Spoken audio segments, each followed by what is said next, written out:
কিছু বলা, আমাদের আদিবাসী পরিচয় নিয়ে আদিবাসীর সংরক্ষিত এলাকা থেকে আদিবাসীদের সাথে বসবেন না, এটা হয়?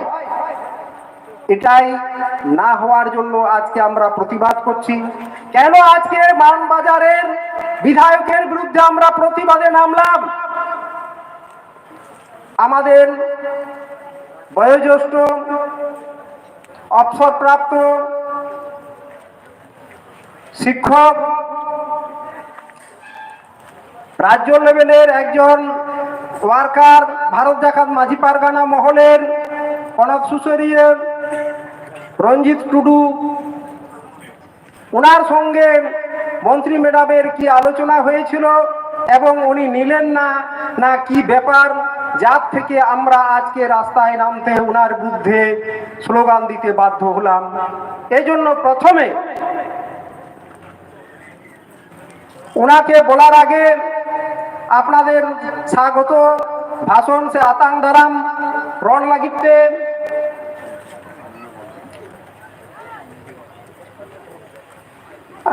লাগিতে জেলা পারানিক বাবা বিভাস হেমব্রম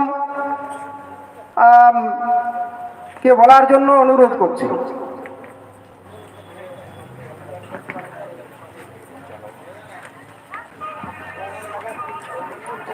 নমস্কার, ধন্যবাদ।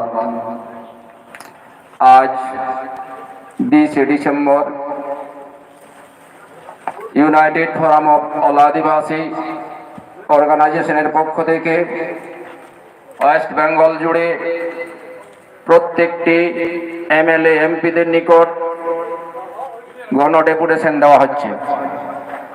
আর সেই কর্মসূচির মধ্যেই আমাদের জেলাতেও আমাদের যে 3 বিধায়ক রয়েছেন এনাদের কাছেও আমরা যথাসময়ে অর্থাৎ দিন 15-20 আগে আমরা ইন্টিমেশন লেটার দিয়ে জানিয়ে দিয়েছিলাম যে আজকে আমরা আপনাদের সাথে মুখোমুখি আমাদের ডিমান্ড নিয়ে বসবো, এবং সেই পরিপ্রেক্ষিতেই আজকের এই আমাদের এখানে ব্যতিক্রম বিক্ষোভ সমাবেশ করতে হচ্ছে। কিন্তু বাকি 2 বান্দওয়ান বিধানসভার উনি ডেপুটেশন নিয়েছেন, কাশীপুর বিধানসভা এখনো ডেপুটেশন দেওয়া চলছে, আর আমাদের মানবাজার বিধানসভা একটু ব্যতিক্রম হয়েছে আমাদের এখানে, তাই রাস্তায় বিক্ষোভ করতে আমরা বাধ্য হয়েছি। তো বন্ধুগণ, আপনারা প্রত্যেকেই জানেন এই আদিবাসীদের দীর্ঘ বঞ্চনা, নিপীড়িত এইভাবে রেখে দেওয়ার পরিবর্তে ফলে আমরা কিন্তু বারে বারে সরকারের দুয়ারেও ডেপুটেশন দিই, অবস্থান বিক্ষোভ করি, এবং তারই পরিপ্রেক্ষিতে আমাদের united forum of all Adivasi organization সিদ্ধান্ত নেন যে না, আমাদের দাবি যখন কেউ বলছে না, তাহলে আমাদের যারা জনপ্রতিনিধি রয়েছেন তাদের মাধ্যমে যদি আমাদের দাবি দেওয়া সেন্ট্রালে বা স্টেটে যায়, তাহলে আমরা তাদেরকে একবার ডেপুটেশন দিয়ে দেব। তাই আজকের এই কর্মসূচি, এবং আজকের এই কর্মসূচিতে আগত সবাইকে অসংখ্য জেলা ফোরামের পক্ষ থেকে ধন্যবাদ। তো আজকে যখন উনি অ্যাকশন দিয়েছেন আমাদেরকে, অর্থাৎ আমাদের ইন্টিমেশন লেটার দিতে গিয়েছিলেন আমাদের রঞ্জিত টুডু মহাশয়, উনি ভারত জাকাত মাঝি পারগানা মহলের স্টেট লেভেলের একজন মেম্বার, সাথে রাম মান্ডি ছিলেন, রাম বাসকে, তো ওনাকে পেয়েছিলেন, ওনার হাজবেন্ডও ছিলেন, সাথে আবার জেলা চামুন্ডা সাঙ্গ ফাঙ্গ চামচা বেলচা সবাই ছিলেন। সেখানে আমাদের যে ইন্টিমেশন লেটার সেটা কিন্তু উনি রিসিভ করেননি। উনি মুখোমুখি বলে দিয়েছেন যে আমি ডেপুটেশন নিতে পারবো না, আমি থাকতে পারবো না, আপনারা সরকারি আধিকারিকদেরকে ডেপুটেশন দিন। শেষমেশ যখন রিকোয়েস্ট করা হয়, ওনার হাজবেন্ড গুরুপদ বাবু ওনার এক চামচা বেলচা, অর্থাৎ মোটা কথায় বলতে গেলে ওনার বাগালকে দিয়ে, সেই বাগালের নাম হচ্ছে মহেশ্বর মান্ডিকে দিয়ে সই করিয়ে ডেট বসিয়ে আমাদের রঞ্জিত বাবুর হাতে সেটা ধরিয়ে দেওয়া হয়। আর যখন এই ধরিয়ে দেওয়া হয়, তখন এর জেলার জেলা আদিবাসী অর্গানাইজেশনের যে সংগঠন আমরা যে নেতৃবৃন্দ রয়েছি তাদের কানে চলে যায়। তখনই আমরা এই বিক্ষোভ সমাবেশের সিদ্ধান্ত নিতে বাধ্য হয়। যখন এই বিক্ষোভ সমাবেশের ঘোষণা করা হলো জেলা থেকে, তখন উনি কিন্তু ঘুর পথে আমাদের বিভিন্ন কর্মীদের সাথে যোগাযোগ করেছিলেন যে আমাকে একটু জায়গা সময় দিন, ভুল বুঝাবুঝি হয়েছে, বা আপনারা এসটিও কে বলুন আমি সেখানে গিয়ে বসবো, সেখানে আপনাদের ডেপুটেশন নেব। তো বিধায়িকাকে বলি, আপনি কি আপনার পেট যখন কোন জনসাধারণকে দেন, তখন কি আপনার ওই মহেশ্বর মান্ডি আপনার যে বাগাল সে সই করিয়ে দেয়, না আপনি সই করিয়ে দেন? আমাদের সংগঠনের, আমাদের কনভেনারের নাম নেই, আমাদের পেটকে অপমান করবেন আর ঘুর পথে আপনি আবার সুপারিশ করবেন যে আমাকে ডেপুটেশন দেওয়ার জন্য সুযোগ করে দেওয়া হোক। ইনার ইতিহাস, আমাদের এলাকার লোক আছি আমরা, কম বেশি পেছনের দিকে একটু যাব, সবারই জানা থাকা দরকার। ইনি এখন নয়, এর বিগত 5 বছর আগে, অর্থাৎ এই যে এখন যিনি এমএলএ রয়েছেন, সেই নির্বাচনের প্রাককালে আমাদের পুরুলিয়ার শিমুলিয়ার ময়দানে আমাদের সিএম ম্যাডাম এসেছিলেন। সেদিন আমাদের মনে হয় মার্চ মাসের 5 তারিখ ছিল, আর সেই দিনেই আমাদের ভারত জাকাত মাঝি পারগানা মহল থেকে প্রত্যেকটা বিএলআরওকে ব্লকে ব্লকে ডেপুটেশনের দিন ছিল। সেদিন উনি বলেছিলেন, অর্থাৎ যারা আমাদের ডেপুটেশনে যোগদান করেছিল সেই তাদের উদ্দেশ্যে তিনি বলেছিলেন, আপনারা সব সংগঠনের ডেপুটেশনে গেছেন, আপনাদের ভোটে আমি জিতিনি, কোনোদিনও দ্বিতীয়বার আমার কাছে কোনো পেড বা কোনো দাবি দাবা নিয়ে আপনারা আসবেন না। তাহলে উনি প্রথম থেকেই হুমকি দিয়ে রেখেছেন। গত 22 ডিসেম্বর 22 সালের 5ই আগস্ট আমরা ওনাকে প্রধান অতিথি করেছিলাম হুড়া ব্লকের করকোটা গ্রামে খেলু সিং খেলু মাঝির শহীদ দিবস সংগ্রাম দিবসে। উনি তখন কি বললেন যে আমার নেতৃত্ব যারা, অর্থাৎ জেলা নেতৃত্ব বা হুড়া ব্লকের পার্টির লিডারদেরকে বলতে হবে, ওনারা যদি পারমিশন দেন তবে আমি হুড়াতে গিয়ে প্রধান অতিথি হিসাবে আপনাদের চেয়ার অলঙ্কার, নতুবা নয়। আমরা তখন সিদ্ধান্ত নিই, যখন বলে ফেলেছি, কার্ডে নাম ছাপিয়েছি, আমরা হুড়ার ওখানে নেতৃত্ব ওনাদের প্রসেনজিৎ মাহাতো, সুভাষ মাহাতোকে নিমন্ত্রণ করতে বাধ্য হলাম, কারণ উনি যাবেন বলে। একদিন আগে উনি রিপোর্ট করলেন, না আপনারা ওখানে বিরোধী বিধায়ককে আনছেন, আমি সেখানে প্রধান অতিথি হিসাবে আপনাদের চেয়ারে বসতে পারবো না। আমাদের পাথর নাম খোদাই হয়ে গেছে, ওখানে খেলু মাঝির নামে ভিত্তিপ্রস্তর স্থাপন হবে, সেই পাথরকে কেটে দ্বিতীয়বার আমাদেরকে পাথরে নাম খোদাই করতে হলো আমাদের ভারত জাকাত মাঝি পারগানা মহলের জেলা পারগানার রতনলাল বাবুর। তবে আমাদের সেদিন ভিত্তিপ্রস্তর স্থাপন হয়েছিল। আজ নয় বন্ধু, উনি অনেক আগে দিন থেকে আগে থেকেই আমাদেরকে এইভাবে ধোঁকা দিয়ে আসছেন, প্রতারিত করে আসছেন। এবং আমরা জানি সাঁওতাল সমাজের যারা রয়েছেন, আমরা জানি মিত জাহের, অর্থাৎ একটা গ্রামে একটাই জাহের থান থাকবে, সেখানেও উনি বিচারিতা করেছেন। আমার নিজের স্কুল গ্রাম, এখান থেকে 10 কিলোমিটার হবে, জ্যোতিয়াটার বলে একটা গ্রাম আছে। গত সারুলে 2023-এর সারুল, যেটা মহাবঙ্গাবুরু আমাদের, সেই দিন উনি 16 আনা একদিকে জাহের থানে মঙ্গাবুরু হচ্ছে, পূজা অর্চনা হচ্ছে, উনি একটা নিজের সাঙ্গভঙ্গ নিয়ে 20টা পরিবার নিয়ে একটা টিএমসি পরিচালিত জামবাদ আঞ্চলিক জাহের উদ্বোধন করলেন। তাহলে এইগুলো কি ওনার ভালো কাজ? উনি সাঁওতাল সমাজকে দ্বিখণ্ডিত করছেন, ভাগ করে দিলেন ওই ভিলেজটাকে। সব থেকে দুঃখের কথা, ওখানের যারা বয়োজ্যেষ্ঠরা ছিলেন আমাকে জিজ্ঞাসা করছিলেন, মাস্টার মশাই এ কি হলো? আমাদের গ্রামে 100-এরও অধিক পুলিশ প্রশাসনের লোক ছিলেন। গ্রামের লোক হঠাৎ জড়ো হয়ে সিদ্ধান্ত নেন, ওনারা নিজের জাহের থানকে চুন দিয়ে ঘেরাও করেন এবং একটা মাইক করা হয় এমার্জেন্সি, সেখানে ডিক্লারেশন দিতে বাধ্য হয় তারা যে না, এখানে কোনো আদিবাসী পুলিশ হোক প্রশাসন হোক কাউকে জাহের থানে ঢুকতে দেওয়া হবে না, এবং পুলিশ প্রশাসনকে কোনো গ্রামের পীড়াতে বসতে দেওয়া হবে না। যারা ডেকেছে তাদের কুলিপিনায় তোমরা বসো, নচেত মাঠে পড়ে থাকো বলতে বাধ্য হয়েছিল। এবং তারা দুঃখের সহিত বলেছিল, সেটা সবারই দুঃখ লাগবে, কারণ আমরা 200 বছর ব্রিটিশ শাসনাধীন ছিলাম, তখন কিন্তু ওই গ্রামে কোনো পুলিশের বুট জুতা ঢুকেনি।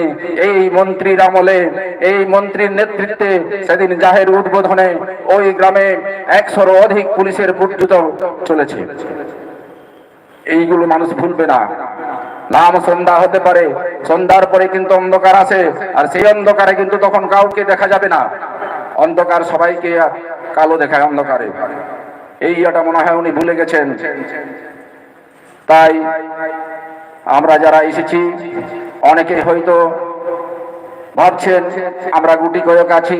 না বন্ধু, আমরা গুটি কয়েক নয়। আমরা প্রত্যেকেই জানি একটা বট গাছের বীজ এতটুকু, কিন্তু বট গাছটা অনেক বৃহৎ। আর আমরা যারা এসেছি না, আমরা সবাই প্রত্যেকটি সংগঠনের সেই রকম ব্যক্তিত্বরা এসেছি যারা একজন 100 জনকে বোঝাতে পারবো, একজন আরেকজনকে বোঝাতে পারবো, পাশের গ্রামকে বোঝাতে পারবো। সেই রকম লোকগুলোই আমরা এসেছি। আমাদেরকে আজকে এখানে শপথ নিতে হবে যে এই মন্ত্রী সন্ধ্যারানী টুডু নিজের বিধায়ক এলাকায় ওনাকে কোনো আদিবাসী ভিলেজ ঢুকতে দেওয়া হবে না। আমাদের এই রকম প্রতিজ্ঞা করতে হবে যে গ্রামে যে আদিবাসী ভিলেজে উনি ঢুকবেন সেখানে জেলা ফোরাম পক্ষ থেকে কালো ব্যাচ এবং কালো পতাকা সাপ্লাই দেওয়া হবে।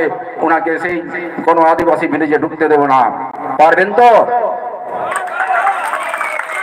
ধন্যবাদ সবাইকে।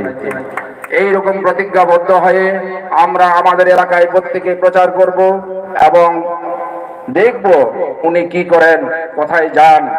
উনি আমাদের যারা নেতৃত্ব রয়েছেন মানবাজার 1 নম্বর ব্লকে, ওনার কিছু চামচা বেলচাকে ছেড়েছেন যে ওনারা কখন কোথায় থাকেন, কিভাবে মিটিং করছেন, সেই খবর কিন্তু আজকে রাত্রে আমার কাছে ফোন এসেছে। পরশুদিন সন্ধ্যার থেকে কালো গাড়িয়ে ঘুরছেন প্রত্যেকটা আদিবাসী ভিলেজে, নিজের নির্বাচিত প্রতিনিধিকে দিয়ে আমাদের লোককে কনভিন্স করা হচ্ছে ওখানে গিয়ে কি পাবেন, ওখানে গেলে আপনার কি হবে, আমি তো সব দিচ্ছি।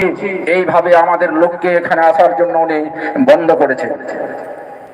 তাই বন্ধুগণ, আমার বক্তব্য আর দীর্ঘায়িত করব না।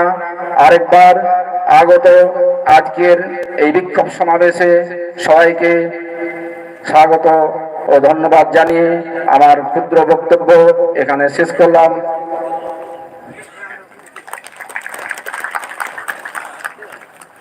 এরপরে সভাটাকে পরিচালনা করার জন্য সঞ্চালক হিসাবে উপেন টুডুর নাম একটু ঘোষণা করছি। ওনার হাতে মাইক্রোফোন তুলে দিচ্ছি। অনেক অনেক ধন্যবাদ আমাদের জেলা পারগানাকে আজকের এই যে সভা, এই সভা পরিচালনার দায়িত্ব আমার হাতে তুলে দেওয়ার জন্য। তার সঙ্গে সঙ্গে ধন্যবাদ জানাই আমাদের সামনে খুব সুন্দরভাবে আপনাদের সামনে তুলে ধরলেন আজকে আমাদের যে উদ্দেশ্য। স্বাগত ভাষণের মাধ্যমে তিনি আমাদের উদ্দেশ্যগুলো আপনাদের সামনে তুলে ধরলেন আমাদের জেলা পারানিক বিভাস চন্দ্র হেন্ডম মহাশয়কে। বিভিন্ন সামাজিক সংগঠন থেকে যারা এসছেন সকলের কাছে অনুরোধ, আপনারা, আমি হয়তো সবার নাম ঘোষণা করতে পারবো না বা সবাইকে হয়তো দেখতেও পাচ্ছি না, তাই আপনারা দয়া করে আপনাদের উপস্থিতি আমাদের মঞ্চে এসে, আমাদের বিভাসদা রয়েছেন আমাকে সভা পরিচালনা করতে গিয়ে সহযোগিতা করছেন, ওনার কাছে এসে আপনারা আপনাদের রিপোর্টিং করে যাবেন। আমি মঞ্চে ডেকে নেব ভারত জাকাত আমি মঞ্চে ডেকে নেব পশ্চিমবঙ্গ আদিবাসী কল্যাণ সমিতির পুরুলিয়া জেলার সভাপতি মানতান সতন কুমার সোরেন মহাশয়কে। সতন বাবু, আপনি যেখানে থাকবেন মঞ্চে আসবেন। আমি মঞ্চে ডাকবো ভারতীয় আদিবাসী ভূমি সমাজের রাজ্য সম্পাদক মানতান রূপচাঁদ সিং সর্দার মহাশয়কে। আমি মঞ্চে ডাকবো ভারতীয় আদিবাসী মাহালি সমাজের প্রতিনিধি তথা আমাদের পশ্চিমবঙ্গ আদিবাসী কল্যাণ সমিতির জেলা সম্পাদক গণেশ চন্দ্র মাহালি মহাশয়কে। এছাড়াও ভারত জাকাত সান্তাল পাটুয়া গাঁওতা থেকে যদি কেউ ভাই বা বোন এসে থাকেন দয়া করে আপনারা আপনাদের উপস্থিতি আমাদের একটু জানিয়ে দিয়ে যাবেন। এর সঙ্গে সঙ্গে আমি ডেকে নেব আমাদের পশ্চিমবঙ্গ আদিবাসী কল্যাণ সমিতির রাজ্য সহ সম্পাদক প্রশান্ত চন্দ্র মান্ডি মহাশয়কে। তবে ডেকে নিচ্ছি, তার সঙ্গে সঙ্গে একটু ক্ষমাও চেয়ে নিচ্ছি, আমাদের মঞ্চে জায়গা খুবই কম, হয়তো সবার জায়গা আমরা বসার জায়গা হয়তো দিতে পারবো না, যার জন্য আপনারা নিজ কর্মে একটু মার্জনা করে দেবেন।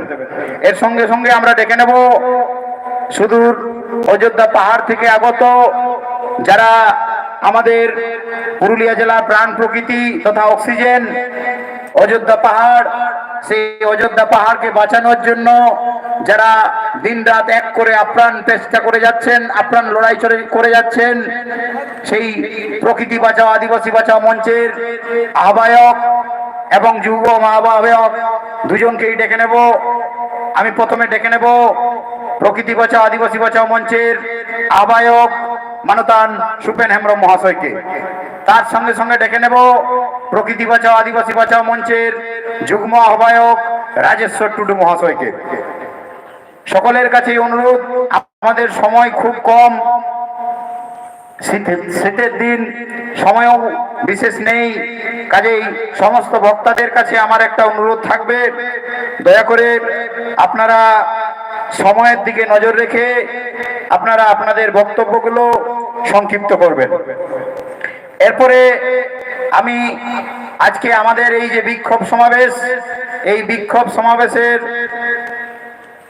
দু চার কথা বলার জন্য অনুরোধ করছি ভারত জাকাত মাঝি পারগানা মহল মানবাজার 2 এর পারগনা নারায়ণ চন্দ্র মান্ডি মহাশয়কে। নারায়ণ চন্দ্র মান্ডি মহাশয়কে আজকে আমাদের এই যে বিক্ষোভ সমাবেশ সে বিষয়ে দু চার কথা বলার জন্য অনুরোধ করছি।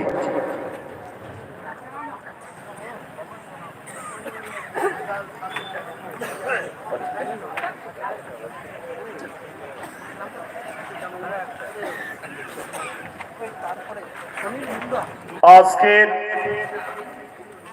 এই বিক্ষোভ সমাবেশে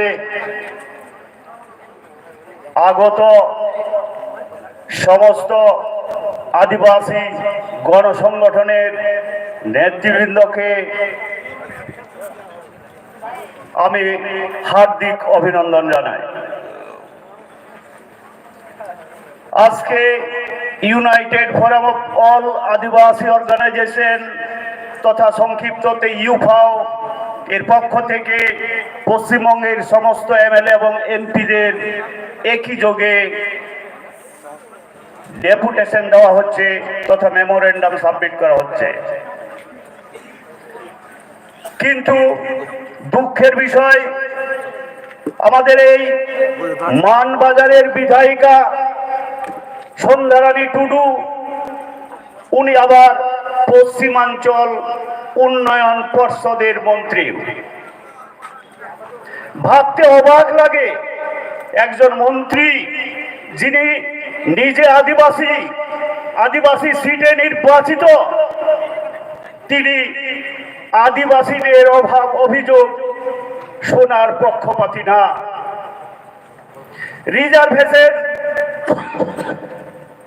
এজন্যই চালু করা আছে, আদিবাসীরা যাতে তাদের নিজের কথা নিজের মুখে আইন সভাতে বলে। কিন্তু এই সন্ধ্যারানী টুডু, উনি দীর্ঘদিন মন্ত্রী হয়েছেন, উনি মোজাইক করা ঘর তৈরি করেছেন, গাড়িতে ঘুরছেন, এই আদিবাসীদের ঘামের গন্ধ তার মনে হয় আর ভালো লাগছে না, তাই উনি আদিবাসীদের এই মেমোরেন্ডাম উনি নিলেন না। তাকে স্মরণ করে দিতে চাই, এই আদিবাসীদের হাতে আপনার জীবনের জাদুকাঠি দেওয়া আছে। ভারতবর্ষের পবিত্র সংবিধান, পৃথিবীর বৃহত্তম এই গণতন্ত্র দেশ ভারতবর্ষ, এটা সরকারের জাদুকাঠি জনসাধারণের হাতে তুলে দিয়েছেন।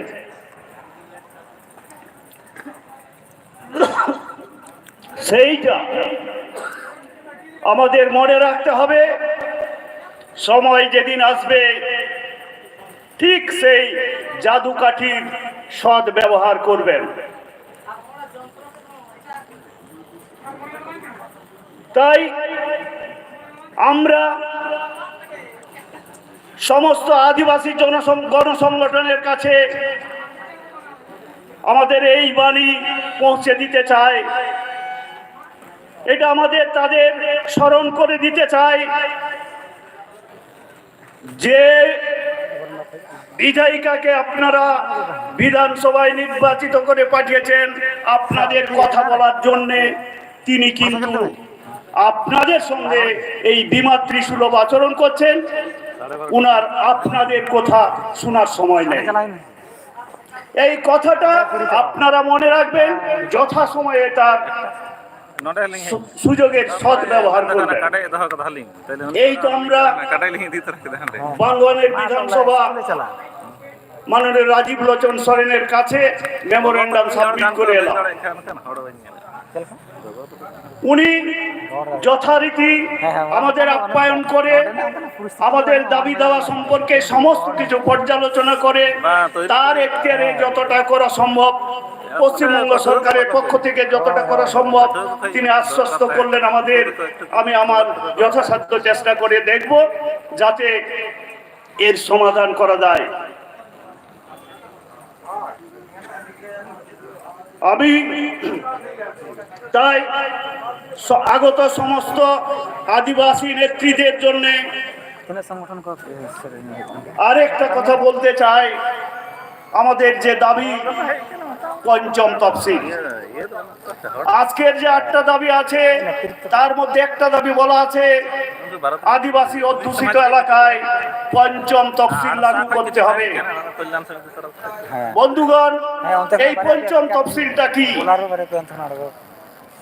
ভারতবর্ষে যখন সংবিধান রচনা করা হয়, এই আমাদের ভারতবর্ষের সংবিধানে 12টা শিডিউল আছে যেটাকে তফসিল বলা হয়, আর 448টা আর্টিকেল আছে। এই 12টা শিডিউলের মধ্যে 2টো শিডিউল আদিবাসীদের জন্য নির্ধারিত করা আছে। এই 2টো শিডিউল কি? একটা হচ্ছে 6 শিডিউল আর একটা হচ্ছে 5 শিডিউল। 6 শিডিউল করা আছে নর্থ ইস্টের 4টা রাজ্যের জন্য, আসাম, ত্রিপুরা, মিজোরাম আর মেঘালয়। এই বাদে এই 4টা রাজ্য বাদ দিয়ে ভারতবর্ষের অন্যান্য যে সমস্ত রাজ্যে আদিবাসীরা আছে সেখানে 5th শিডিউল বা পঞ্চম তফসিল লাগু হবে। এবং এর সাপোর্টের জন্য আর্টিকেল 244 করা আছে। এখানে কি না বলা আছে, আদিবাসী যে এলাকায় আছে সেখানে শিডিউল এলাকা ঘোষণা করতে হবে, সেখানে পঞ্চম তফসিল লাগু হবে। এখানের শাসন ব্যবস্থা, এখানকার পরিকাঠামো উন্নয়ন, এখানকার অর্থনৈতিক অবস্থা সবটাই স্পেশাল ভাবে এখানে পরিচালনা করা হবে। তাদের মূল স্রোতে আনার জন্যে সরকারকে এখানে সমস্ত দিক থেকে বাড়তি অর্থ প্রদান করতে হবে, সেটা কেন্দ্রীয় স্পেশাল প্যাকেজ দিয়ে। কিন্তু দুঃখের বিষয়, এই যে জঙ্গলমহল আদ্যাবধি এখানে পঞ্চম তফসিল লাগু হয়নি। এই প্রথাগত শাসন ব্যবস্থায় স্বাধীনতার আজ 77 বছর পরেও আদিবাসীদের যখন জীবনের মানোন্নয়ন হলো না, কাজেই ভারতবর্ষের পবিত্র সংবিধান আদিবাসীদের জন্য যে ব্যবস্থা করে রেখেছে পঞ্চম তফসিল, আমরা পরিষ্কার দাবি জানাচ্ছি এই জঙ্গলমহলে যেন 5th শিডিউল ইমপ্লিমেন্ট করা হয়। এই বঞ্চনা আর সহ্য করা যাবে না। আমরা চাই এখানে পঞ্চম তফসিল লাগু হোক এবং এর জন্য আমাদের যা যা করার, এই আন্দোলন যত জায়গায় নিয়ে যাওয়ার সমস্ত এটা পৌঁছাতে হবে একযোগে সমস্ত আদিবাসীদের এই পঞ্চম তফসিল লাগু করার জন্য আন্দোলন করতে হবে। জয় আদিবাসী, জয় ঐক্য, জিন্দাবাদ। নমস্কার।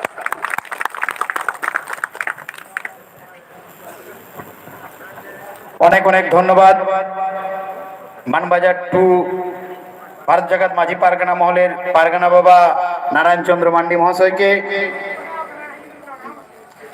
এরপরে আমরা হয়তো আমাদের স্বাগত ভাষণ দেওয়ার সময় আমাদের জেলা পারানিক বেবাসবাবু আমাদের সামনে তুলে ধরলেন আজকে আমাদের মন্ত্রীর কাছে ইন্টিমেশনের ব্যাপারটা আমরা মঞ্চে ইতিমধ্যে পেয়েও গেছি, যিনি স্বয়ং আমাদের মন্ত্রী মহাশয়ের কাছে আমাদের আজকের এই যে দাবি দেওয়ার চিঠিপত্রটা নিয়ে, যেটাকে ইন্টিমেশন লেটার বলছি, সেই চিঠিপত্র নিয়ে গেছিলেন, ওনাকেই অনুরোধ করব ওনার ওই দিনের অভিজ্ঞতার কথা আমাদের সামনে তুলে ধরার জন্য। তাই আমি মঞ্চে ডেকে নিচ্ছি রঞ্জিত টুডু, ভারত জাকাত মাঝি পারগানা মহল রাজ্য কমিটির সদস্য।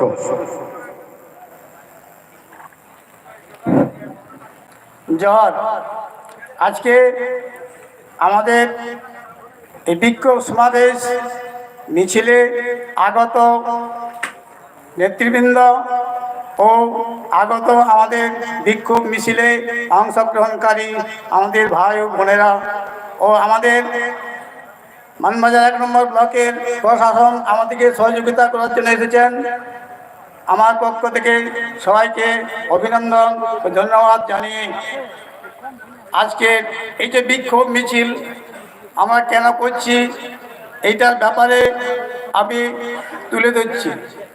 আপনারা জানেন আমাদের এই 20 সেপ্টেম্বর আজকে সারা পশ্চিমবাংলায় সমস্ত এমএলএ এমপিদেরকে আমরা ডেপুটেশন দিচ্ছি। আমাদের যে 18টা এমএলএ এমপি আছে তাদের মধ্যে সব এমএলএ এমপিদের কাছে সুষ্ঠুভাবে ডেপুটেশন হচ্ছে, চলছে। ব্যতিক্রম আমাদের মানবাজার 1 নম্বর বিধানসভায় এখানে বিক্ষোভ সমাবেশ হচ্ছে। কেন, কি কারণে হচ্ছে এখানে, এইটা আমাদের জানা প্রয়োজন। 17টা এমএলএ ঠিকমতো ডেপুটেশন দিচ্ছেন, আমাদের এখানে দিচ্ছে না কেন? আপনারা জানেন কোথাও কোনো অফিসিয়াল কোনো দাবি দাওয়া নিয়ে ডেপুটেশন দিতে গেলে আগে ইন্টিমেশন দিতে হয়, অর্থাৎ জানানো দরকার যে আমরা অমুক তারিখে আপনার দপ্তরে আমরা ডেপুটেশন দিব, তার জন্য আপনাকে আমরা জানাচ্ছি কিংবা ইন্টিমেশন দিতে আজ এসেছি। আমাদের বিধায়িকা সন্ধানে টুডুর কাছে আমাদের ফোরামের পক্ষ থেকে আমাকে বলা হয়েছিল যে আপনি যান, আমাদের বয়োজ্যেষ্ঠ লোক, আপনি আমাদের বিধায়িকার কাছে ইন্টিমেশনটা দিয়ে আসুন। তো ইন্টিমেশন দিতে আমি আমার সঙ্গে একজন মাননীয় একজন লোকের সদস্য রাম বাসকে বলে একটা ছেলে আমার সঙ্গে দিয়ে আমরা দুজনে গেছি।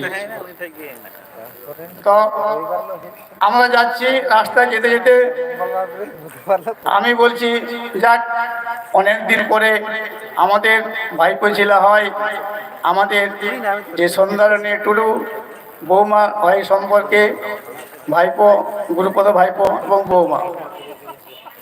তো আমরা গেছি, যাওয়ার পরে আমরা ঢুকেছি, যাওয়ার সঙ্গে সঙ্গে ভিতরে যে গাড়ি দাঁড়ায় থাকে ঠিক তার সামনে দাঁড়াইছি, ঠিক একজন ওই দারোয়ান পিয়ে যাই হোক আমার কাছ থেকে বললে কী ব্যাপার বটে, আমরা মন্ত্রীকে একটা ডেপুটেশন দেওয়া আগামী 20 ডিসেম্বর ওনাকে ইন্টিমেশন দেওয়ার জন্য আমরা এসেছি।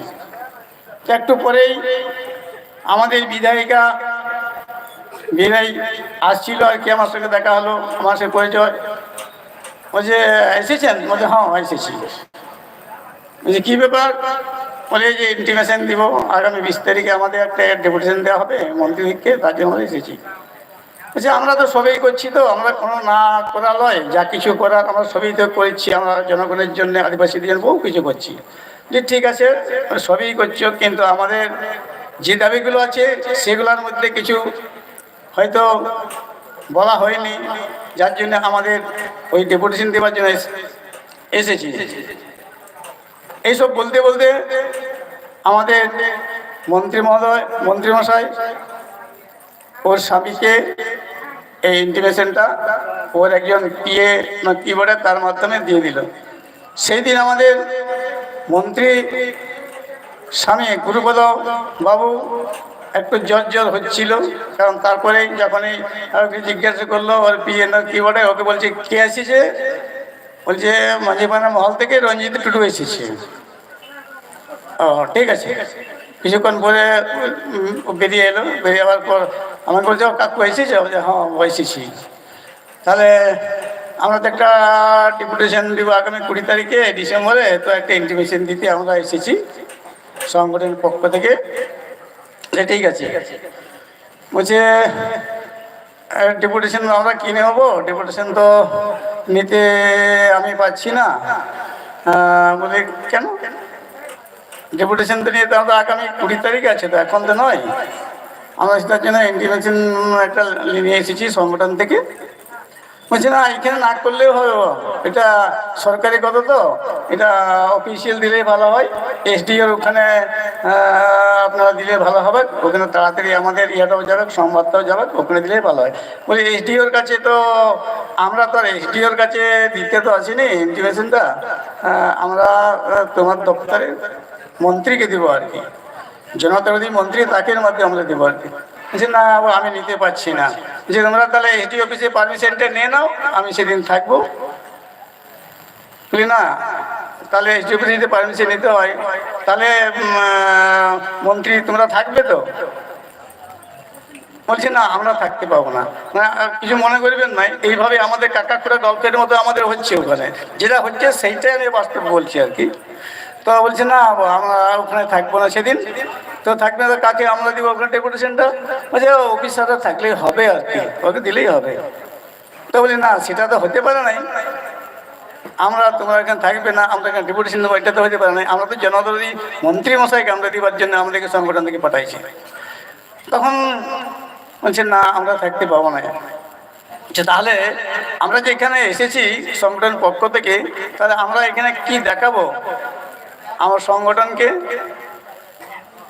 বলছে ঠিক আছে, এই তো মন্ত্রী মশাই তো আছে, ওর কাছে একটা ফটো তুলে নাও। ফটো এই আমাদের যে ইয়েটা আছে, ইন্টিমেশন ইয়েটা আছে, ওইটাতে ফটো তুলে নাও। তাহলে তো আমাদের হয়ে গেল, ইন্টিমেশন দেওয়া হয়ে গেল, ডেপুটেশনের মতো হয়ে গেল। ওটা তো ডেপুটেশন হচ্ছে না, আমরা তো ডেপুটেশনের জন্য আসি না। একটা আমাদের ইন্টিমেশন লেটার নিয়ে মন্ত্রীর কাছে ছবি তুলবো, সেটা তো আমাদের হচ্ছে মানে ডেপুটেশন দেওয়াই তো হয়ে গেল।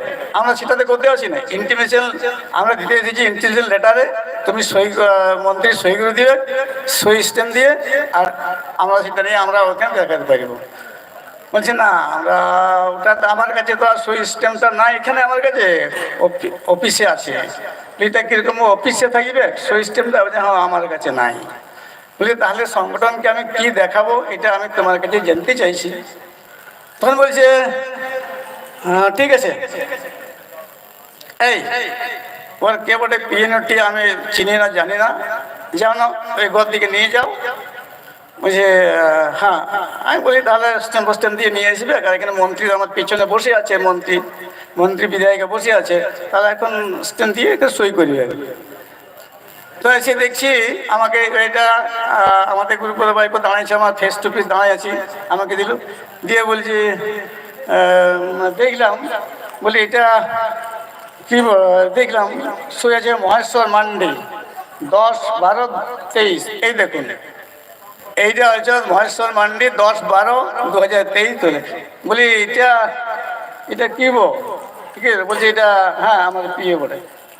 এই মন্ত্রী আছে, বলছে না এই সই দিলেও হবে, পিএ সই দিলেও হয়ে যাবে। বলে ও তাহলে তোমার সই স্ট্যাম্প তো না? বলছে না। বলি তাহলে কোথায় নেবে এটা, আমাদের ডেপুটেশনটা কোথায় নেবে? না আমরা নিতে পারবো না। ওই তো বললাম ওখানে পারমিশন নেই না, এইটা অফিসে ওইখানেই দেওয়া হবে আর কি, ওইখানে যাওয়া হবে, আমরা থাকতে পারবো না। আমি ঠিক আছে, তাহলে যখন সই স্ট্যাম্পটা দেওয়া হলো না, তাহলে যেটা আমি পেয়েছি মহেশ্বর মান্ডির সই এবং তারিখ, এইটা নিয়ে আমি যাচ্ছি। তাহলে আর কিছু না বলে ঠিক আছে আমরা তো আসছি, আমরা চলে এলাম। আমি তারপরে কিছুক্ষণ পরেই আমি আমাদের জেলা নেতৃত্ব সংগঠন পক্ষ থেকে ফোরাম থেকে আমাকে যেটা পাঠানো হয়েছিল, সঙ্গে সঙ্গে আমি হোয়াটসঅ্যাপে পাঠিয়ে দিলাম। পাঠিয়ে দেওয়ার পরে চিন্তা ভাবনা করছি আমাদের মন্ত্রী মহাশয় বিধায়িকা মানে বৌমা হোক ভাইপো হোক, মানে আমাকে তার মানে পিতার তুল্য লোক আমাকে কেমন সেই বুড়ো আঙুল দেখিয়ে আমাকে পাঠিয়ে দিল আর কি, বুঝতে পারছেন তো? আমার কাছে শো স্ট্যাম্প নাই। আপনারা বলতে পারেন কোনো অফিসারের কোনো শো স্ট্যাম্প থাকবে কি নাই, কোনো এমএলএ এমপিদের? মানে দেখে আমাকে বলে যখন ঘুরে গেলাম খুব দুঃখ লাগলো যে মন্ত্রী বিধায়িকা, যে এমএলএ গুরুপদ টুডু ভাইপো, সে 2011 সালে আপনারা জেনে রাখুন, যখন প্রথম আমাদের এই এমএলএ সিটে দাঁড়ায়, তখন আমার কাছে ওই বিভিন্ন গ্রামে গঞ্জে ঘুরছে, প্রচার করছে, আমি দাঁড়াইছি, আমাকে ভোট দাও, আমাকে জিতাও এবারে, এই করে আমাদের পড়াটি, তখন আমি পড়াটি গ্রামে ওইখানে শিক্ষকতা করতাম 2011 সালে। তখন ওখানে যারা আমাদের ভূমি সম্প্রদায় আছে, ওখানে তারা বললো চলো আমাদের মশাই আছেন, আমাদের সমাজতুলে পড়ে, ওর কাছে আমরা একটু যাবো আর কি। আমার যাওয়ার সঙ্গে সঙ্গে আমাদের গুরুপদ ভাইপো এবং বিধায়িকা, আমি চেয়ারে উঠলাম, উঠার পরে আমার কাছে দুজনেই প্রণাম করলো, গুরুপদ এবং বিধায়িকা সুন্দর নেত্র আমাকে প্রণাম করলো যে কাকু নাও, এবারে দাঁড়াইছি, আমাকে জিতে দেওয়া। বলে একদম জিতাবো, কোনো চিন্তা নাই বউ, আমার জিতাবো, যাও তোমাকে জিতাবো। তো সেইটার ফলটা আমি সেদিন ইন্টারভিউ বুঝতে পারলাম যে আমাদের সুন্দর নেত্র গুরুপদ ভাইপো কি ধরনের লোক, আর কি ধরনের লোক। তো যাই হোক, এইটা সম্পর্কে আপনারা এবার চিন্তা ভাবনা করুন, আমাদের বিধায়িকা কিভাবে, আমাদের ইন্টিমেশন লেটারে কি লেখা আছে, কি করা আছে, কোনো কিছুই বললেন না। পরে আবার যখন নিজের ভুল করতে পারলো, তখন আমাদের জেলা পারগানার কাছে ফোন করছেন যে এটা একবার সংশোধন করা হোক, আমার ভুল বুঝে হয়ে গেছে। আমাদের এসডিওকে দিয়ে ফোন করানো হচ্ছে যে একটু আলোচনা করুন, কিন্তু এইটুকু মাথায় বুদ্ধি নাই আমাদের বিধায়িকা গুরুপদ বাবুর, যে আমাদের পেটের যে হচ্ছে মূল কর্তা, যে পেটের যে আমাদের জেলা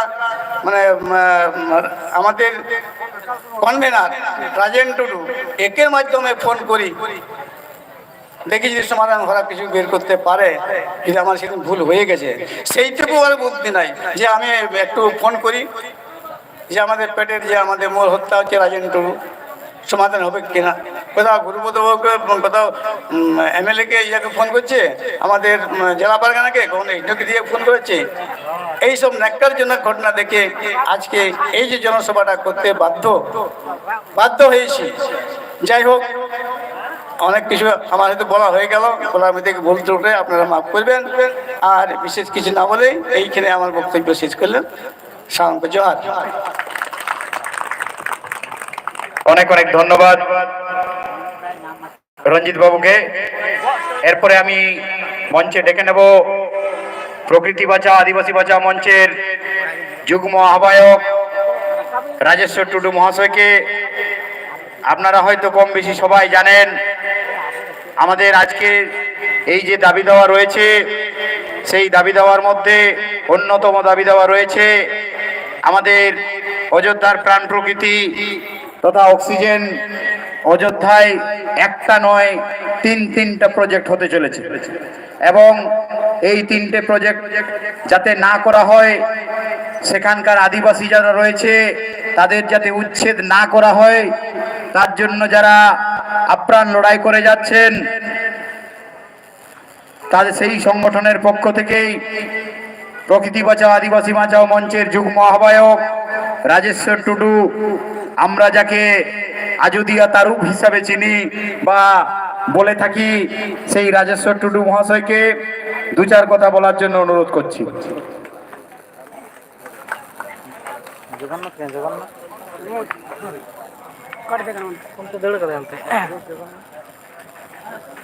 আমি মঞ্চে আসার জন্য অনুরোধ করব ভারতীয় আদিবাসী ভূমি সমাজের কেন্দ্রীয় কমিটির সদস্য রামকৃষ্ণ সিং সর্দার মহাশয়কে মঞ্চে আসার জন্য অনুরোধ করছি। হ্যালো। তার পাশাপাশি আমি মঞ্চে ডেকে নেব ভারতীয় আদিবাসী ভূমিজ মুন্ডা কল্যাণ সমিতি তথা পশ্চিমবঙ্গ আদিবাসী কল্যাণ সমিতি পুরুলিয়া জেলার সহ সম্পাদক রামপদ সিং সর্দার মহাশয়কে মঞ্চে আসার জন্য অনুরোধ করছি।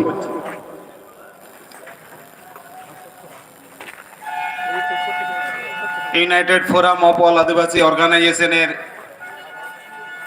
আহ্বানে আমাদের নবগঠিত এই ফোরামে যে সমস্ত জাতিগত সংগঠন একত্রিত হয়েছেন তাদের সমস্ত পথপ্রদর্শক,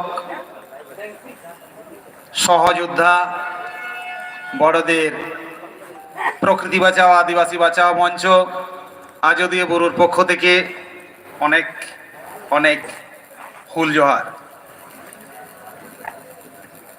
আজকে মানবাজার বাস স্ট্যান্ডে 20 ডিসেম্বর 2023 যে বিষয়কে সামনে নিয়ে আমরা ধিক্কার সমাবেশ সংগঠিত করতে চলেছি বা সংগঠিত হচ্ছে, এটা এরকম হওয়ার কথা ছিল না।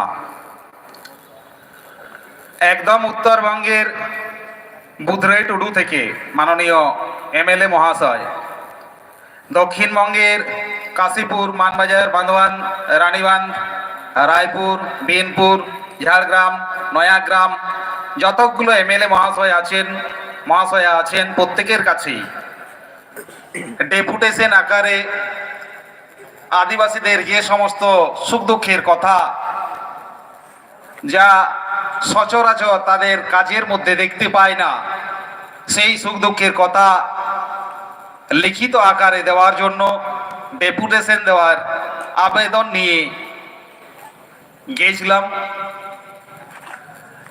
কিন্তু কোনো এক কাকতালীয় কারণে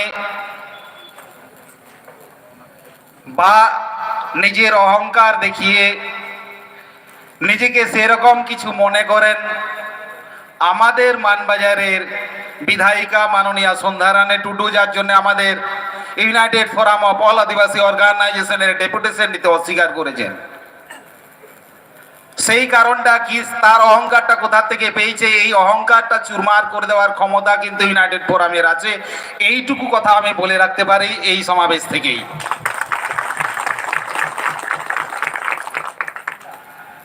আমাদের আগের বক্তা বলেছেন 296টা বিধানসভার মধ্যে 14টা মাত্র বিধানসভায় রিজার্ভেশন করে রাখা হয়েছে সংবিধানের মাধ্যমে। তার কারণ এই রিজার্ভেশন কথার অর্থ হলো যে এলাকার থেকে তিনি প্রতিনিধিত্ব করবেন সেই এলাকার মানুষের সুখ দুঃখের কথা বিধানসভায় বলবেন। কিন্তু আমাদের এইখানকার যে বিধায়িকা আছেন উনি আমাদের সুখ দুঃখের কথা তো দূরের কথা, নিজের স্বার্থের কথা বাদ দিয়ে অন্য কারো কথা ভাবেন বলে তো মনে হয় না। যদি ভেবে থাকতেন মানবাজার বিধানসভার কথা, তাহলে মানবাজারের বুকেই থাকায় সামনে আমাদের যাত্রী প্রতীক্ষালয়টা গরুর গোহালের মতন থাকতো নাই। আরে নিজের স্বার্থের কথা ভাবে, মানবাজার বিধানসভার কথার মানুষের কথা ভাবে না। শুধু আদিবাসীদের কথা কেন, মানবাজার এনি যত রকমের জাতির মানুষ মানবাজার বিধানসভায় বসবাস করেন, কোন জাতির কথা তিনি ভাবেন? যদি ভাবতেন তাহলে মানবাজারের কথা তিনি বিধানসভায় বলতে পারতেন। বুক থেকে বলুক, ওকে ওপেন চ্যালেঞ্জ জানাচ্ছি বিধায়ী আমার কাছ থেকে, আপনি যদি মানবাজার বিধানসভার কথা বিধানসভায় বলে থাকতে পারেন তাহলে আপনি শ্বেতপত্র প্রকাশ করুন, আমি এই কথাটা আমি বিধানসভায় বলেছি আমার এলাকা উন্নয়ন করার জন্য। আপনি কিছুই করেননি, নিজের স্বার্থের কথা ভেবেছেন, নিজের অঙ্গরা পঙ্গরা 14 গোষ্ঠীর কথা ভেবেছেন, আম জনতা মানবাজার বিধানসভার কথা ভাবেননি।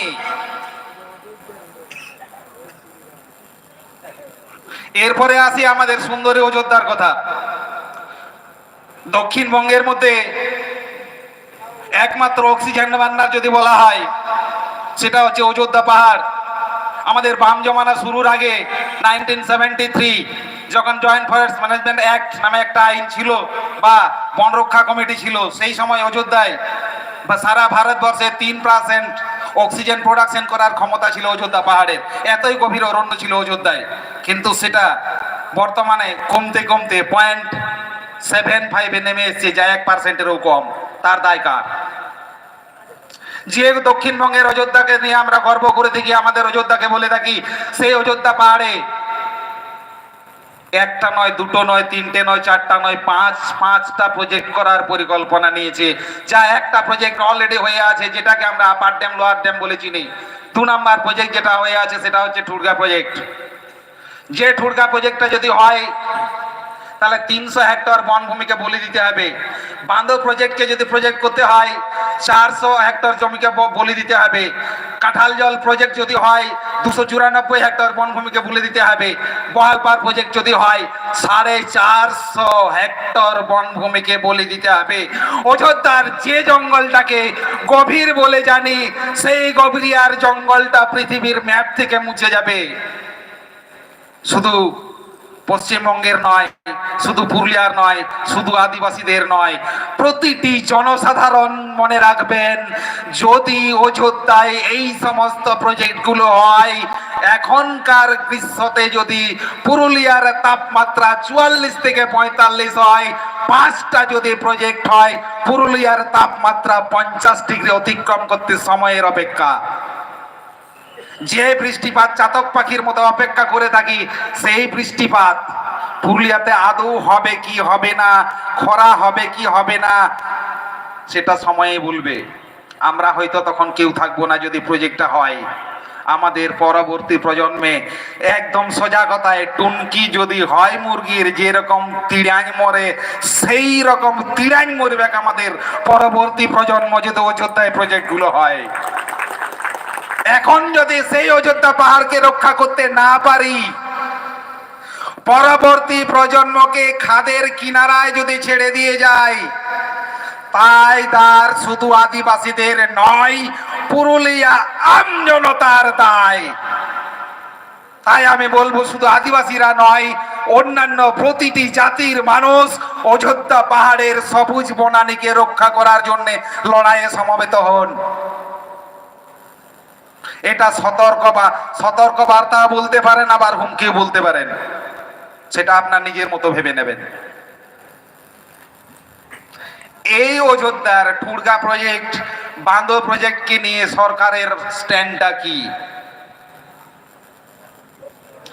যেখানে সরকারকে হাইকোর্ট দিয়ে ঠুরগা প্রজেক্টটাকে আটকে রাখতে হয়েছে, প্রকৃতি বাঁচাও, আদিবাসী বাঁচাও মঞ্চ সিঙ্গেল বেঞ্চে লড়াই করেছে, ডিভিশন বেঞ্চে লড়াই করেছে বলে এখনো পর্যন্ত অযোধ্যা পাহাড়, অযোধ্যার সবুজ গাছগুলো দাঁড়িয়ে আছে। এই অযোধ্যা পাহাড়ের সবুজকে বাঁচানোর কথা বলেছিলাম 21 সালের 29 সেপ্টেম্বর। বাঘমুন্ডি থানা 7 জনের নামে কেস দিয়েছিল, তার মধ্যে আমি একজন।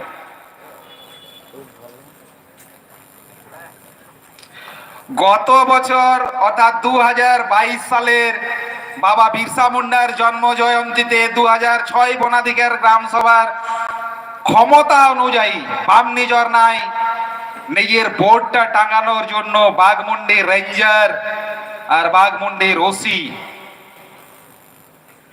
12 জনের মধ্যে অ্যাটেম্প টু মার্ডার ধারায় কেস দিলেন। অপরাধটা কি করেছি? অযোধ্যার গাছগুলোতে হাত দিতে দেইনি। একটা কথাই বলেছিলাম, অযোধ্যা পাহাড়ের গাছে যদি হাত দিতে যান তাহলে কিন্তু সম্মুখ সমর হতে পারে। দায়টা আপনার, আমাদের নয়। আবহাওয়া দিশম আবহাওয়া রাজ ধরতি আব্বা বিরসা মুন্ডার এই কথাটাকে সামনে রেখেই কিন্তু সেদিন এই কর্মসূচিটা গ্রহণ করেছিলাম। এখনো আবার বলছি, 2006 আইন অনুসারে প্রতিটি আদিবাসী গ্রামে গ্রাম সভা তৈরি করুন, নচেত আপনার এলাকায় থাকা যে কোনো বনভূমি রক্ষা করতে পারবেন না। বনভূমি যদি রক্ষা করতে না পারেন, আদিবাসীদের মধ্যে বেশিরভাগ অংশটাই কৃষিজীবী, বৃষ্টিপাত যদি না হয় এই কৃষি ধ্বংস হতে সময় লাগবে না। আর কৃষি যদি ধ্বংস হয়, পরবর্তী প্রজন্ম তিড়াং মরতেও সময় লাগবে না। আমাদের বর্তমানে পূর্ণাঙ্গ দায়িত্ব পাওয়া বনমন্ত্রী বীরবাহা হাঁসদা খুব ঘটা করে আমন্ত্রণ জানিয়েছিলেন, আমাদের কথাটা শুনবেন, আমাদের কথাটা বিধানসভায় বলবেন। কিন্তু যেদিন তার বাড়ি গেছিলাম সেদিন কিন্তু সেই ইঁদুরের গর্তে ঢুকে গেছিল, আমাদের সঙ্গে দেখা করে নাই। এই মানবাজারের বিধায়িকার মতোই সেদিন কিন্তু বীরবাহা হাঁসদা লুকোচুরি খেলেছিলেন। গতকালকে উত্তরবঙ্গে গিয়ে দুটো সিংহ শাবক দেখিয়ে পর্যটককে দেখানোর চেষ্টা করছেন যে অদূর ভবিষ্যতে উত্তরবঙ্গ মানুষ যদি আসে তাহলে বাঘগুলোকে দেখা যাবে, সিংহের বাচ্চাগুলোকে নাকি দেখা যাবে। গত পরশু মুর্শিদাবাদের একটা জায়গায় একটা বন বিড়ালকে মারার জন্য 20 জন আদিবাসীকে অ্যারেস্ট করা হয়েছে, তাদেরকে কোর্টে তোলা হয়েছে 22 জন। তাহলে একটা বন বিড়ালকে মারার জন্য 20 জনের যদি জেল হতে পারে, 300 হেক্টর ঠুরগায় 400 হেক্টর বাঁধতে যতগুলো প্রাণী আছে তারা কোথায় যাবে? তাদের বনভূমিটা কাদের যাবে? তাদের হত্যা করার, তাদের বাসস্থান ধ্বংস করার দায়টা কার? এখনকার বনভূমি, এখনকার বনমন্ত্রী না এখনকার সরকারের? তাহলে এই সরকারের সেই মন্ত্রীকে জবাবদিহি করতে হবে কিনা সেটা ভাববেন। এই অযোধ্যা বাঁচানোর লড়াই শুধু আমাদের নয়, এই অযোধ্যা বাঁচার লড়াই শুধু পুরুলিয়াবাসীর নয়, পশ্চিমবঙ্গবাসীর নয়, ভারতবাসীর নয়, গোটা বিশ্বের। গত পরশু আন্টার্কটিকার সব থেকে বড় বরফ বা আইসবার্গ বা হিমালয় আইসবার্গ যেটা ভেঙে ভেসে গেল, যেখানে 800-র মতো পেঙ্গুইন, কয়েক হাজারের মতো ভালুক বসবাস করত। তার কারণটা কি? খুব আমরা মিডিয়াতে দেখছি, পেপারে পড়ছি, নামটা শুনেছি গ্লোবাল ওয়ার্মিং নাকি বিশ্ব উষ্ণায়ন। কারণটা কি? দুনিয়ার গাছটাকে কমিয়ে দেওয়া। সবেই যখন বুঝছি, তবু নিজের স্বার্থের কথাটা ভেবে আমাদের এই সবুজ অরণ্য, আমাদের এই সুন্দরী অরণ্য অযোধ্যাকে যদি ধ্বংস হতে দিই, এখন যদি আমরা আওয়াজটা না তুলি, তাহলে এর দায়টা আমার, আপনার, সবার। এর জবাবটা চাইতে এসেছিলাম ভালোই। আবার সেই টালবাহানা করে আমাদের জবাব তো দিলেনই না, উল্টে আমাদের নামে বদনাম রটানোরও চেষ্টা করেছেন। আজকে ভাবছেন আমরা এইখানে এত কম লোক জড়ো হয়েছি কেন? নিজের রাজনৈতিক ক্ষমতাকে কাজে লাগিয়ে এমনও খবর আছে গ্রামে গ্রামে তিনি হুমকি দিয়েছেন। আপনার হুমকি কোনোদিন যদি বুমেরাং হয়, মন্ত্রী সাহেবা, দায়টা আপনার ঘাড়ে থাকবে। আর হয়তো এটা বুমেরাং হতে সময় লাগবে না, শুধু সময়ের অপেক্ষা। সেদিন ভাববেন, সেদিন বুঝবেন আমি ভুল করেছিলাম না ঠিক করেছিলাম। আমি আবার United forum of all Adivasi অর্গানাইজেশনের পক্ষ থেকে আগত সমস্ত সহযোদ্ধাদের প্রণাম জানাচ্ছি। সাথে সাথে যে সমস্ত দাবি দাওয়া নিয়ে আজকে এসেছিলাম, যে ডেপুটেশন আজকে ধিক্কার সমাবেশে পরিণত হলো, তার দায় পুরোটাই মানবাজার বিধানসভার বিধায়কের ঘাড়ে চাপিয়ে নমস্কার জানিয়ে শেষ করলাম।